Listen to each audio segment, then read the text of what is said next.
This is Mark and Charity's Coffee Podcast. Whether you like it or not, here it is. In all of its glory on a Monday morning, June 6th. June 6th, one of the commemorative days, D-Day, 78 years ago, 1944. Yes. 5-6 hours ahead of us, so throughout the morning show this morning, ceremonies were going on in the south of France, commemorating American, Canadian, and British soldiers who gave the ultimate sacrifice, turned the tide of the war. D-Day, June 6th. If they're not teaching it in schools, look it up on the internet. It's well worth doing. It's a remarkable day. And if you want as good, and I mean good, small g good, not like, gee, that's good. I mean, representation of the horror of what it looked like, watch the first 20 minutes of Saving Private Ryan. Oh my gosh, that movie. Because they said, like, wow. The first 20 minutes, we want to make it look, legitimate. And I'd heard about that. And then I watched it, was like, okay, it didn't need to be that. And then you think, no, it does need to be that legitimate. Otherwise, Certainly. You're just glorifying war. Yep. Let's show it for what it really was. Oh my God. It is one of those movies that will stand the test of time. And even be then, an accurate depiction of what. Even then, it's only a depiction. It's of a what the depiction. horror It's looks not like. really what happened, but as close, I think, as Hollywood can get right now to short that. of being there. Yeah. So, I mean, It's incredible. my father was in the war, though he was not. He might have been part of D-Day because he was in the Navy. But he was not on the shores. And I don't think my uncle was, although he perished in Ortona. No, because he died in 1943. So this is the thing. It was almost 80 years ago. So it all starts fading in memory. And there'll be a time when nobody will talk about it. But while it's here, you should look at it. And thanks to everybody next door to us at CFB Trenton, for whom all of these days certainly mean something, paved the way for what we have in our military today. So thanks for that. It's, as I mentioned, it's June 6th today. A special law went into effect on Friday. We're going to talk about that in the podcast. But first things first, a tribute to President Dr. Vaughn, who is leaving Loyalist College. A big week at Loyalist College is their convocation, and which is typically only a couple of days. I thought, how things have changed at Loyalist. They have so many programs now that it's now a week of graduation ceremonies as opposed to the 2 or 3 days I remember when I graduated from Loyalist College. But no, we set the record straight. It's actually incorporating more than just this year's class. So we spoke to Dr. Vaughn and got her thoughts and feelings because it's a big week. Because there will be pictures taken. Probably the only person busier than the PR firms looking after Johnny Depp and Amber Heard these days is Dr. Marie Vaughan at Loyalist College. President, thanks for being on the show. Oh, thank you so much, Mark and Charity. I'm so happy to be with you this morning. Good, because there's only 2 people ever happy to be on the show, and that's Mayor Jim Harrison of Corning West and you. You're the only. But holy smokes, good company. This is such a huge week at Loyalist College times 3. Yeah. Usually, typically, it's only a couple of days, but the next 6 days are going to be ceremonies at the school. 12 ceremonies. Oh my gosh. Now, that's not all this year's graduates. No, we've invited the 2020 and 2021 grads back because while they have their diplomas in hand, they've never had that moment crossing the stage. Right. And everyone deserves to have that moment. So over 750 of those graduates took up that call. And so over the next week, we have about 2,600 graduates that are going to cross the stage at Loyalist College. It's the most wonderful time of the year. And of course, it's great to have it done in person again. Are there the options of having it virtual for those who couldn't travel? Well, I think there's just some people that will opt not to come, and that's always the way that there is. But we've had a really good uptake of students wanting to be here, and so everyone will receive their diploma regardless. But those that wanted the moment to cross the stage are all getting that moment to do so. Well, and this has to be a bit of a bittersweet week for you because it will be your final graduation here. Yes, it is. Yeah. Oh, I had to bring down the room, Charity. I know. I'm sorry, but it must be very exciting for you, and to have 3 graduating classes there to be part of it. It's a great way to wrap things up. Well, absolutely. I mean, this is really, I've said to people, the toughest career decision I've ever made. And because Loyalist is just an absolutely phenomenal institution. It's a diamond in the Ontario college system and really nationally for that matter. So, I hope the community really understands, and I think everybody does, just what a wonderful place this is. In my over 30 years now working in this field, I've never worked somewhere that is so singularly focused on student success. And I think over the last 2 years, this college has done remarkable things for this community. And so I believe I'm leaving, the institution in really good shape. It's hard to leave. Of course, Humber is a huge appointment for someone who has made a life career in this field. But I love this place, and it's not just Loyalists, it's the entire community that has been so welcoming of me and my family and our college. It's a great place to be. President of Loyalist College, Dr. Marie Vaughan, who will be departing us officially at the end of August because she's done all she can do here to make it great. Now she got to go clean up Humber. I've said it on the air, and now it's in a podcast, and it's out there. Who is working harder than you to make all of this work this week with all of these 12 different ceremonies? Well, there's about 100 people at Loyalist College that make this work. From the registrar's office to the president's office to all the schools that have to do all the heavy lifting of making sure the graduates are ready for this moment, our marketing communications team, facilities, information technology. This is what we come to Loyalist to do. And this is probably the absolutely most spectacular, magical moment for a student. And I should add, all our grads are getting to keep their gowns. So if you see someone in a blue gown around this community this week, please congratulate them, because to think what these students have been through to get to this moment is absolutely remarkable. Mm-hmm. And over the next week, we're honoring a whole bunch of community leaders with honorary diplomas, such as Stacey Dobb, Matthew DeMille, Colonel Ryan Deming, Christopher Goodchild, Melanie Harrington. We also have a valedictorian, Alex Shilton, and of course we also have the Hugh O'Neill Award for our outstanding alumni, who is Chief Michael Callahan. So it's going to be a remarkable week and a wonderful time to celebrate. And Charity and I have incredible week. One job. Yes. What's our job, President? What's our job? The weather has been good all week. And we're going to work really hard at that this week. If you got an in with the weather gods, it's got to be a good week. I have deferred that to Charity. Oh, thanks. Thanks, Mark. Appreciate that. Hey, congratulations on everything you've done. We're going to miss you. We're going to miss you. All the best. All the best in your new endeavor. And thank you for all you've done here for the community and at the school.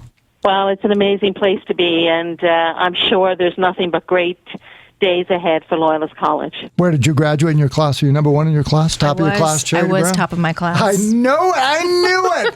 And Not to brag or anything. How long was your valedictorian speech? I did not give a valedictorian. I was not the bummer. valedictorian, but I did graduate top of my class, yes. There you go.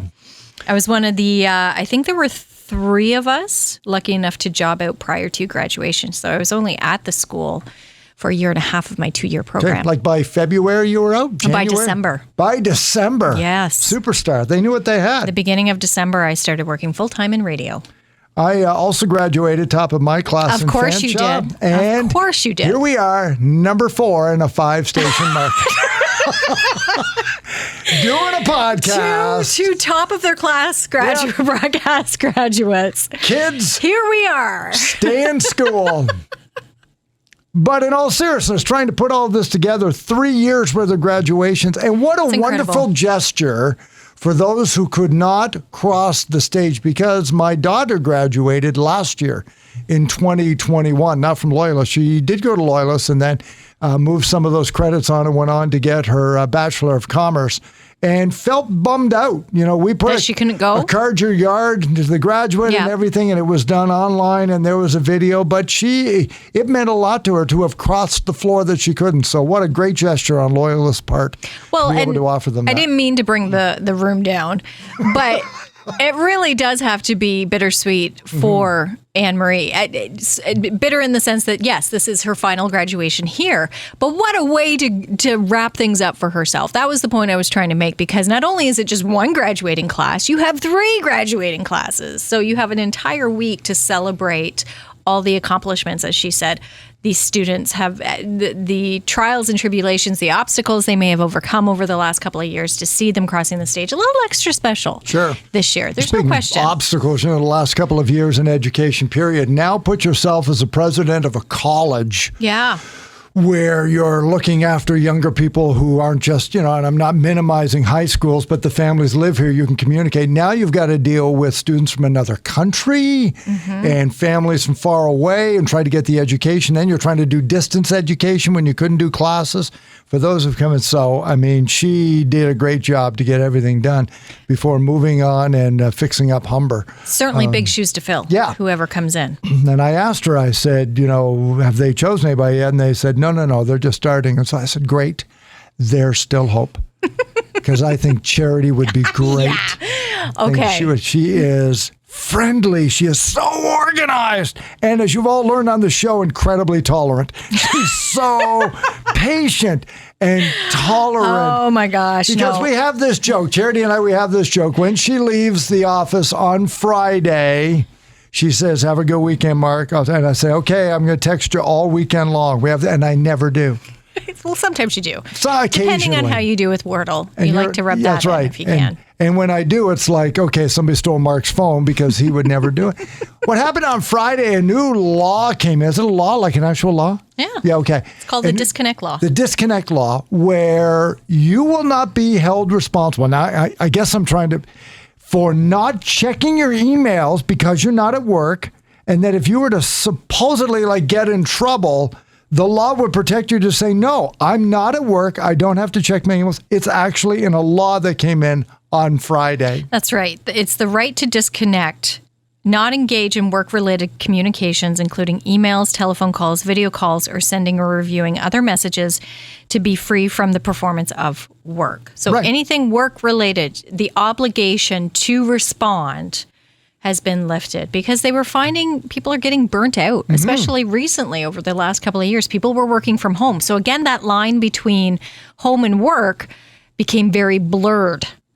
So shutting off work became harder, of course, because it was right there in front of you. So it's already been done in France. France actually did it back in 2016. Wow. So prior to the pandemic. And Canada, actually, the federal government started reviewing labor standards and mulling this over in 2008. So again, pre-pandemic, but Ontario, the province, has now taken the step to implement the law that, no, if you're at home, you don't have to answer work emails. You don't have to return phone calls. You don't. Now, saying all of that, experts have also said it will be, this is all great in theory, but it will be interesting to see how workplaces implement it, because there are, I think we all know and can agree, there are certain instances or industries or offices. Yeah, you do kind of have to answer that call or email. Frontline workers. It's kind of life. It could be life or death here. You need to answer. Frontline workers, not just doctors and nurses, but I'm thinking now like police and firefighters. Right. Yep. Yeah, you kind of want them to answer the phone. And part of your job description is to be on call. Yeah. Well, then that doesn't apply to you. You have to, and you don't. You'd hate to have, again, thinking of firefighters specifically, they get a beep or anything and think, you know what? I'm not going to answer it right now. I'm kind of like you to. But you do need to slot out time for yourself, though, too. That's the important part. Here's how I think it should translate in business, says this yokel sitting here in Canada. Okay. I remember circa 2018, was that when this started to be discussed around here? You said in Canada, yep. One of the comments that was made when I was reading the article, why somebody really wanted it, and I think they quit their job over it, and getting all of the emails at night, wasn't necessarily that they couldn't disconnect. Their point was, I'm at work from 9 to 5 and I never hear from my manager. Then suddenly I get home and there's 5 emails from my manager on things I either didn't get done that day they were hoping I would, but didn't communicate to me, and things they expect done in the morning, and I'd better get it done and report to them. So I was at work all day, left thinking everything was great. Now I've got it in my head that when I go in the next day, I'm in trouble for what? Not being a mind reader? And so it's like, so the point was, I don't want to check my email because I don't want to know what kind of trouble I'm in when I get in the morning. And there's the mental health issue. Right. Because then you start to build anxiety and you start to constantly check because you don't want that to happen. You don't want that thing to happen. And yes. So here's what I'm hoping this law does. It identifies businesses or managers who are terrible managers. Really, because it creates this, if you're in a business, if you own a business and for whatever reason, one of your managers is always sending out emails because they can't get stuff done through the day, they're just a bad manager. Yeah. So if you have employees coming in saying, why do I never hear anything all day, but I get emails when I'm not here? How come I'm only getting stuff on the weekend instead of things being done by Friday that I had no idea about? That's where I think this law could be really, really vitally important. It isn't just getting me up to date on a project I'm working, because that never bothers me. We're a 24-hour business. Well, yeah. Seriously, and you texting me on the weekend doesn't bother me. I just don't make the point of, I don't look at my work email on the weekend because that to me is my time. And it's not vital. It's not vital. No, it can wait until I come in Monday morning. If it was that important, everybody here has my phone number. If it was that important that I needed to know Saturday night that something needed to be talked about on Monday, call me. Call me. And again, I will make the decision whether or not to pick up or leave me a message, and I will listen to it after. Yeah. I was surprised. I agree with you wholeheartedly that yes, that is a great, and I hope as well.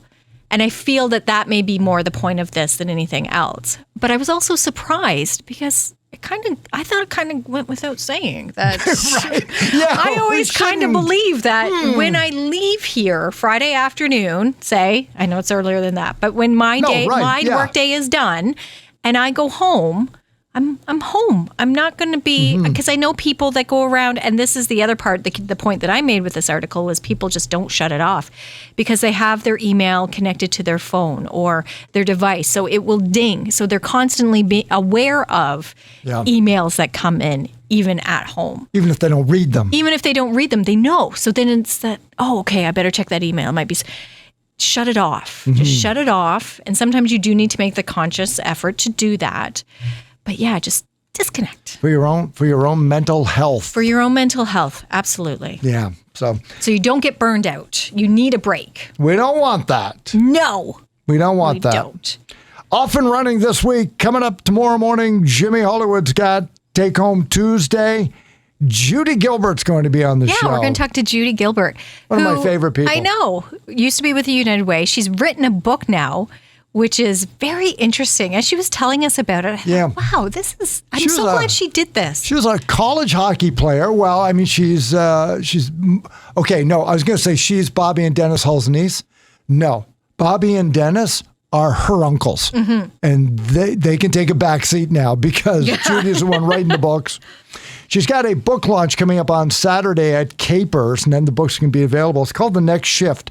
And the whole idea, because she is also kind of a life coach of sorts and a leadership counselor from what she has done in the public sector with the United Way and the hospital, is help people transition from sports to what we would call, quote unquote, normal life. And it can be amateurs, but it's not because it's difficult. It's how do you transition what you learned in sport about being, teamwork, the locker room, how can you transition that into other sectors of your life successfully? Yeah. It isn't simply, well, now that I've hung my uniform up, I have no transferable skills. Balderdash. Yeah. You got tons.